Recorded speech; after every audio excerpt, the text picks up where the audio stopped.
반갑습니다. 12월 10일 수요일 큐티 스케치 시간입니다. 오늘 본문은 여호수아 16장 1절부터 10절까지의 말씀입니다.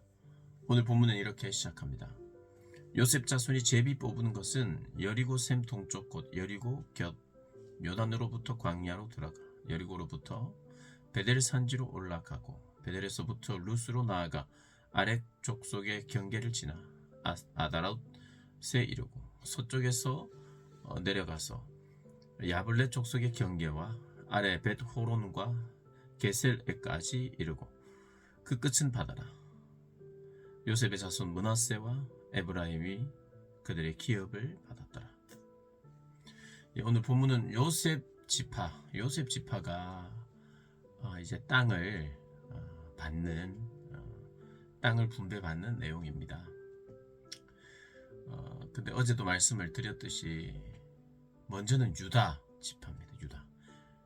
실질적인 장남이죠. 장남. 그래서 큰 땅, 또 중심적인 남유다의 중심적인 땅을 차지하게 되죠.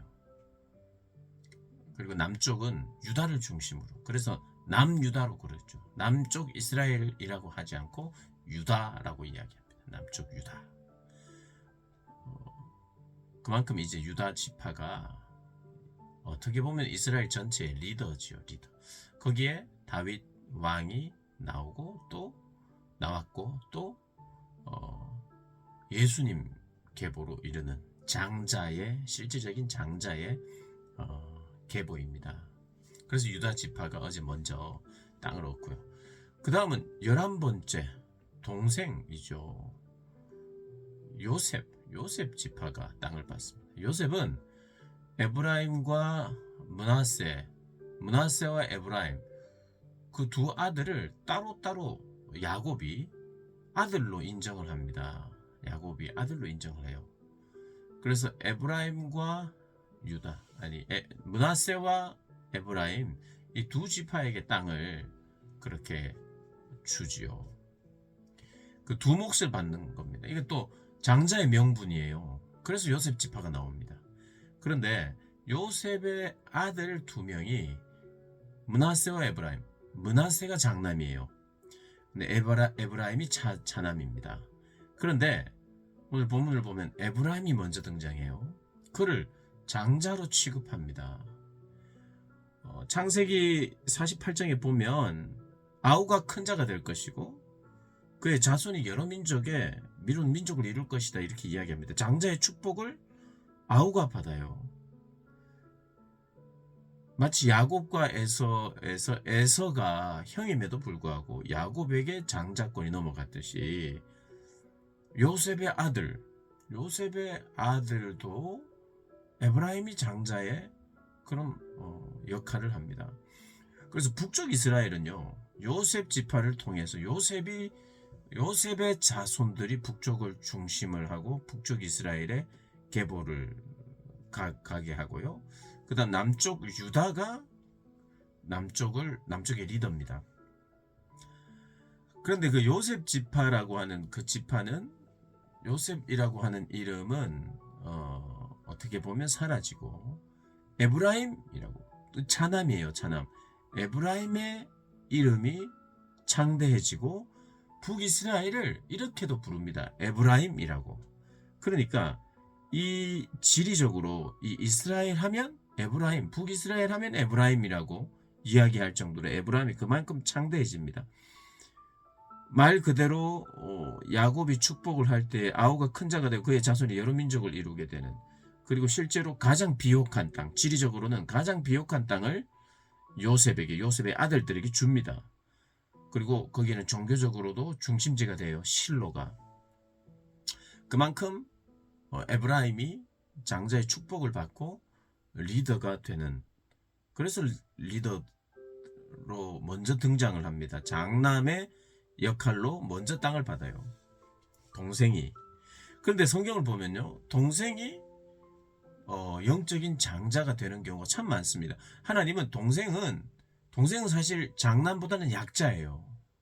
이 고대 시대는 더 그렇습니다. 장자가 복이에요. 장자가.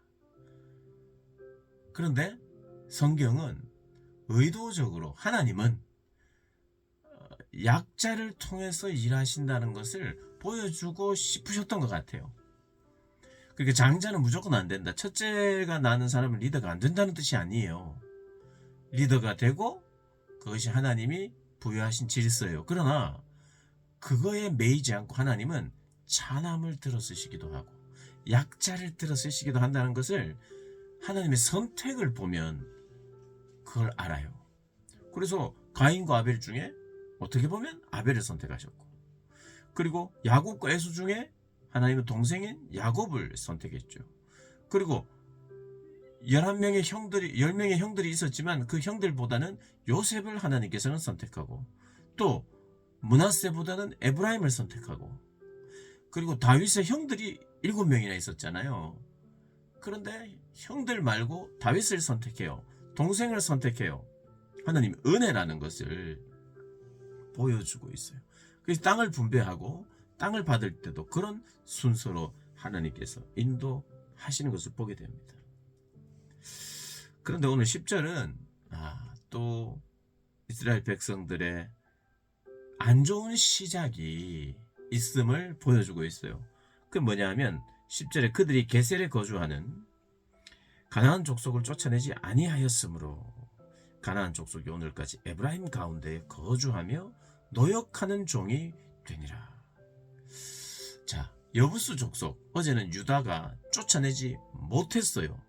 쫓아내지 못한 겁니다. 힘이 없어서 아무리 하려고 해도 안 되고요. 그리고 기다렸고 못해서 안 한 겁니다. 근데 오늘 에브라임은 할 수 있어도 안 했어요. 가나안 족속을 쫓아내지 않았다는 거예요. 게셀에 거주하는 가나안 족속을 쫓아내지 않고 가나안 족속과 함께 에브라임이 살았어요.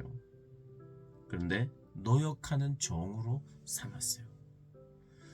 그러니까 어제 말씀드린 대로 이 경제적인 유익을 위해서 노예로 쓰면 더 좋잖아 생각했어요.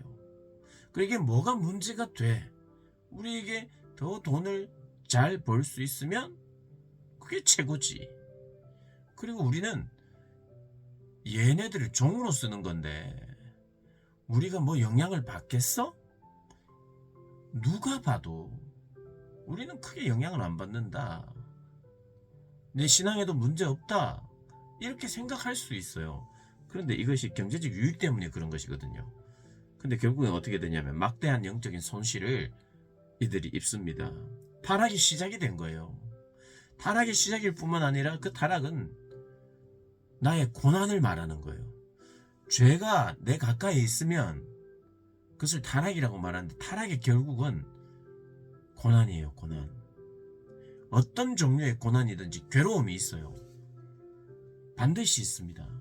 죄는 그래요. 죄와 불순종은 파괴합니다. 하나님과의 관계가 파괴되기 때문에 힘들어요. 우리가 불만족스럽고 만족이 없고 감사가 없어요. 죄가 많은 사람은 감사할 줄 몰라요. 감사하는 대상에 감사하는 법이 없습니다. 순종할 대상이 있는 굉장히 큰 손실, 인생에 있어서 가장 큰 손실을 잠깐의 경제적 유익과 바꾸어 버리는 어리석음을 사실은 에브라임이 저질렀던 겁니다. 노역하는 종이 되었다. 그런데 결국엔 어떻게 되느냐? 그들이 종이 됩니다. 그들이 종이 돼요. 하나님께서 이 계보를 그리고 땅 분배를 통해서도 우리에게 말씀하시는 바가 있는 겁니다. 땅을 이렇게 순서대로 장자에게 주고 계시고 언약이 성취되고 있고, 하나님은 공평하지만 그 공평함은 똑같이 재는 것이 아니라 그들의 충성을 보고 그들의 자리를 보고 장남을 보고 레위 지파를 보고 그들이 요구하고 믿음으로 선택하는 것을 보고 하나님이 주시는 공평함이 있다. 그런데 공통적으로 순종해야만 그곳에서 아무리 점령을 잘하고 아무리 비옥한 땅에 있고 어떤 땅을 취했든지 내가 예전에 잘하고 내 조상들의 덕을 보고 그래서 내 땅이 비옥해도 에브라임 지파는 땅이 비옥했거든요. 아무리 비옥해도 그들의 영적인 소실은 어마어마하고 막대합니다. 근데 그것을 보여주고 있어요. 좋은 땅을 가지는 것도 필요하고 비옥한 땅을 가지는 것도 필요하고 대표가 되고 여러 나라의 조상들이 되고 여러 민족을 이룬들 하나님의 말씀에 순종하지 않는 민족은 지파는 파멸에 이른다는 걸 반드시 기억해야 합니다. 그래서 언제나 하나님의 말씀에 순종하는 그래서 지키고 감사하는 우리 모든 분들이 되시기를 주님의 이름으로 축복합니다.